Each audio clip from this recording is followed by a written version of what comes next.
Welcome to Let's Talk Death, conversations to inform and inspire. Let's Talk Death is a series of conversations with some amazing people from various fields. Our goal through these conversations is to normalize, educate, and demystify the taboo around death, dying, and the journey of grief. Hello, welcome to this episode of Let's Talk Death. I'm Fran Solomon. And I'm Andy McNeil. And we are thrilled to be your hosts for these conversations. Let's Talk Death is brought to you by Heal Grief, a social support network creating community after someone has died. Everything we do is inspired by our core belief that no one should ever grieve alone. Our goal with this program is to have a friendly chat with some amazing people so we can help normalize and educate our Heal Grief community.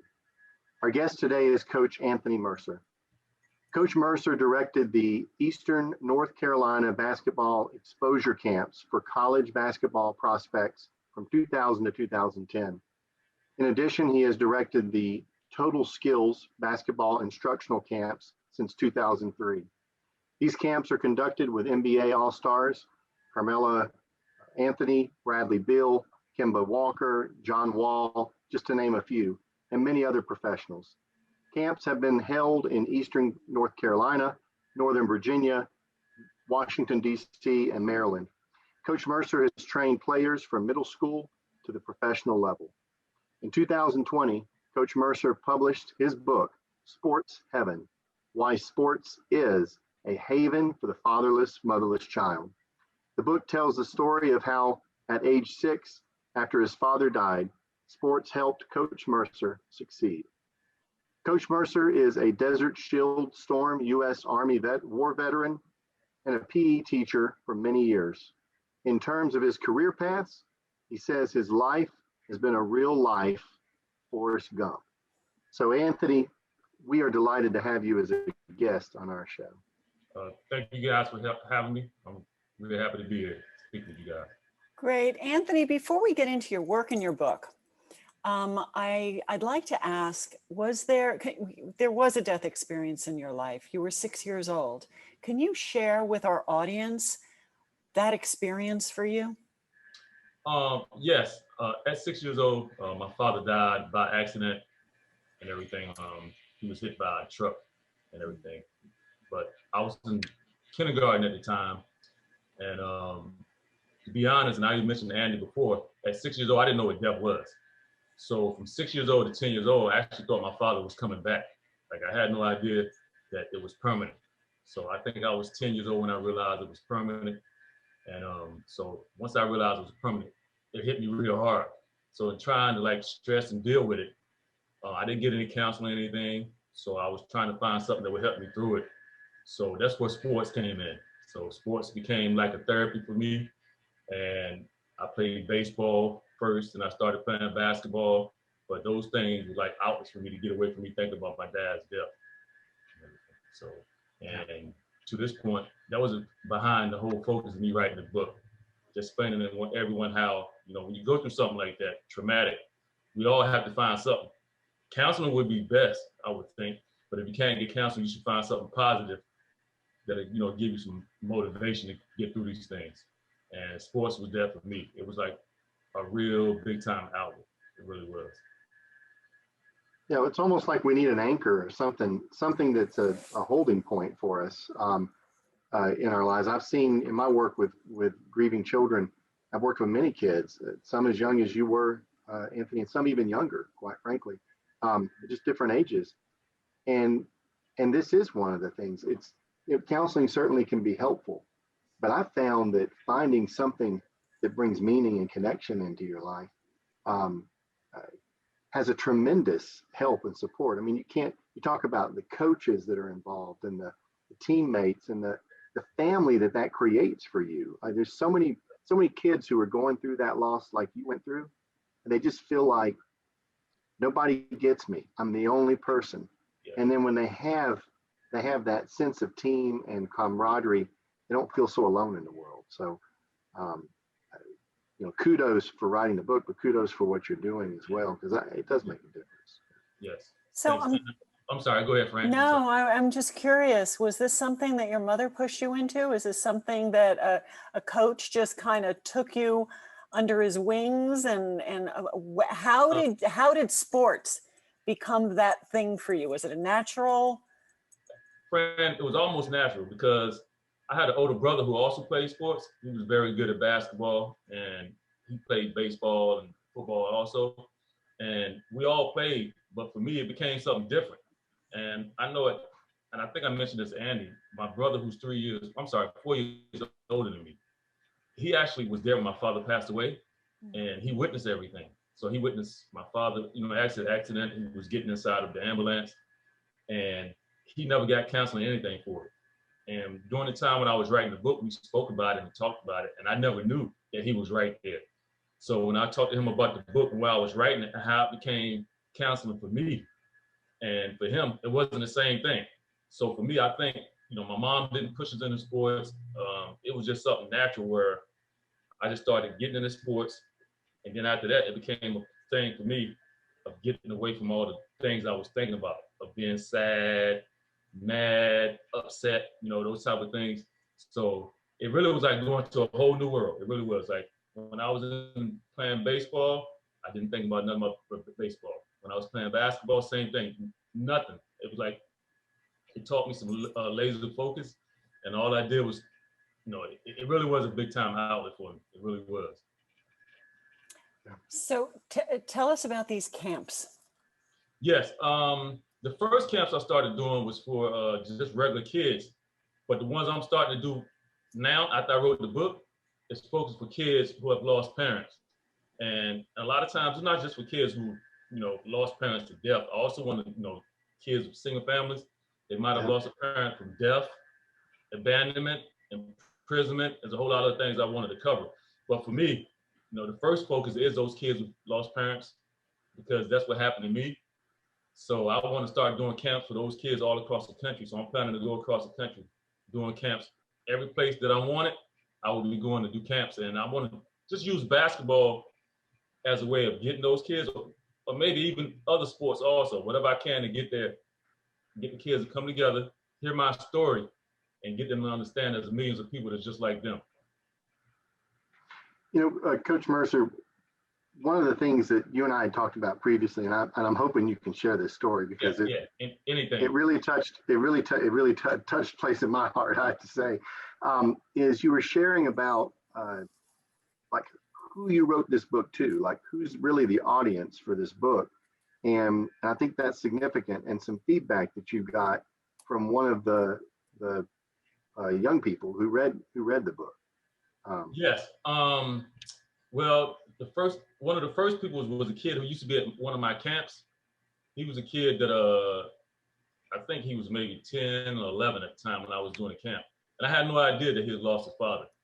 And we was talking, and then that came up, and we shared the same story. And I was explaining to him about how, the exact same thing happened to me at 6 years old. So the relationship grew more, we talked and everything. But there's also a story where I had a kid who was in first grade. And, can I share the whole story real quick? Please.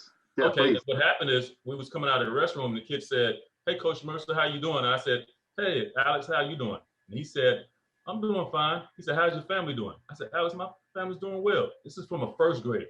So he then goes to say, "Well, my dad is in alcohol training, or he's trying to get help with alcohol. He has alcohol disease." I said, "Oh, wow. I didn't know that." So he said, "But he should be coming home soon. He has 2 more weeks and he'll be coming home and everything."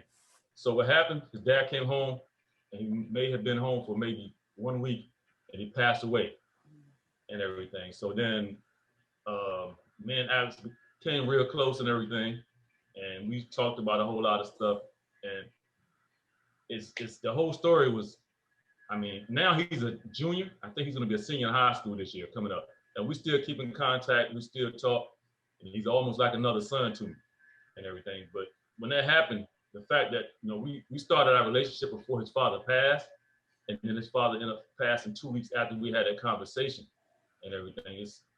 And then after that, I've had so many instances where I met so many people in camps where, some of the players, and I mentioned this in the book, people like John Wall, Carmelo, both of those guys lost their dads when they were young. So it was almost like I was meeting all of these people everywhere I was going, who had the same story. So it only felt right for me to write the book and everything. So, right, and bring the book together. I do know that you had mentioned that you really wrote the book so that younger audiences can read it and can absorb it. So it's written in a way that's accessible to all ages. Story.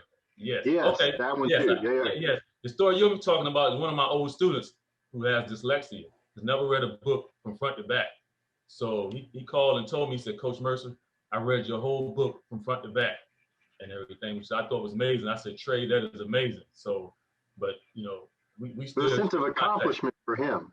Right. Yeah. It's knowing that audience. And I think it's important that folks know that the book is accessible to kids. It's really written to those kids to hear your story. Yeah. Yes, sir. I tried to make sure the book was written as simple as possible so that anyone could read it.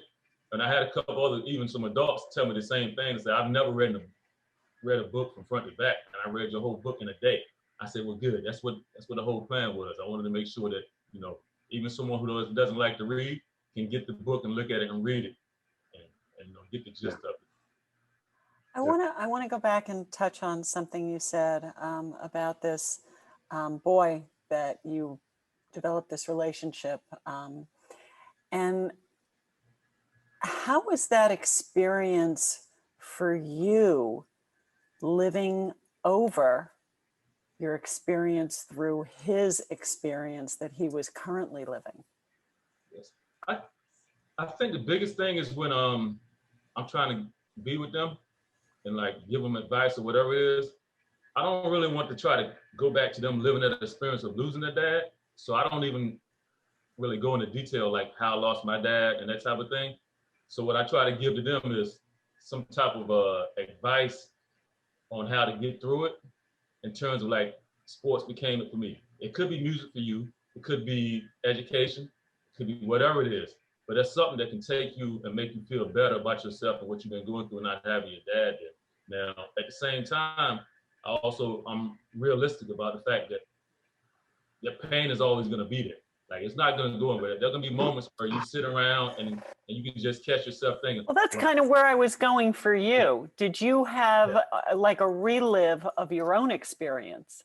Right. I haven't dealing with the kids. I guess I try to stay strong when I'm dealing with them and even talking about it. So most of the time when I have my things that I relive is when I'm by myself watching my own kids. I have 4 kids of my own, and I have a 23-year-old daughter, 20-year-old son, 11-year-old son, and a 3-year-old son. So there are times when they do something great, big range. But when they do something great, it's like, wow, I wish my dad could have been here to see it.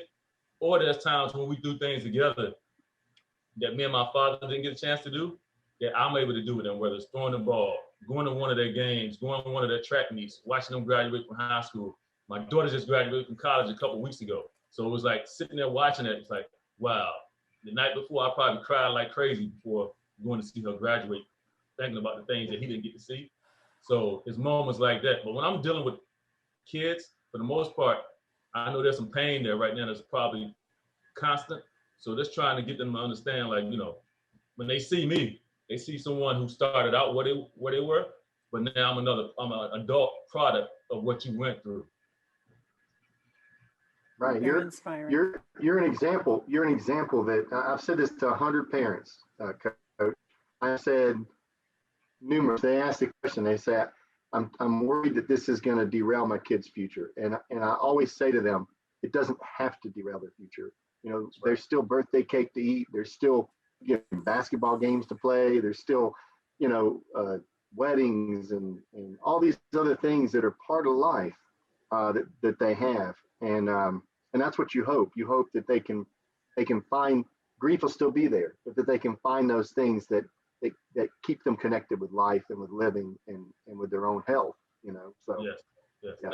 And one of the things I do, Andy, too, even with my own kids, I talk about them with it now. And I mentioned in my book how when my son was turning 6 years old, he was afraid to turn 6 because he knew my father died at 6. He didn't know this, but even I thought about that. I'm like, I want to be around for my kids to become adults. But he told me, he said, Dad, when I was turning 6, I was afraid to turn 6 because I was afraid of you dying. And I was thinking the same thing. So what I try to do with them is, and I think any person, unselfish person would, one day I'm gonna die. That's for a fact. Yeah. So whatever you do with the rest of your life, I want you to dedicate yourself to being the best person you can be, and know that that would make me happy if I was around to see it.